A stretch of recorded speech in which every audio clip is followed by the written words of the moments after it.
बिस्मिल्लाहिर्रहमानिर्रहीम। अस्सलाम वालेकुम। Welcome back to best and simple cooking secrets. कैसे हैं आप सब लोग? उम्मीद करती हूँ सब खैरियत से होंगे।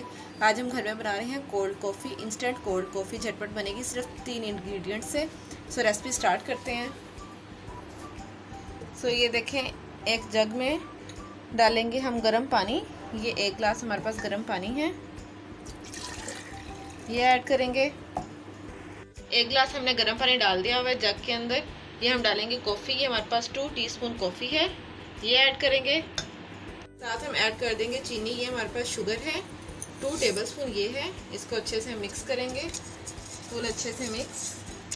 चीनी मिक्स कर ली हुई है। अब हम ऐड करेंगे दूध। ये हमारे पास ठंडा दूध है, 1 गिलास ये ऐड कर देंगे। ये देखें, और हमारी कॉफ़ी रेडी हो चुकी है। इसको अच्छे से मिक्स कर लेंगे। तो ये देखिए, हमारी इंस्टेंट कोल्ड कॉफ़ी रेडी हो चुकी हुई है। अब इसे हम ग्लासेस में सर्व कर लेंगे। क्यूब्स ऐड करेंगे हम।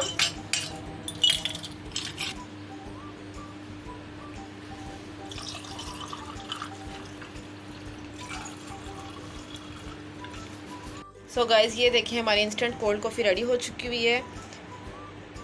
मेरे चैनल को लाइक, सब्सक्राइब एंड शेयर कर दीजिएगा। अल्लाह हाफिज़।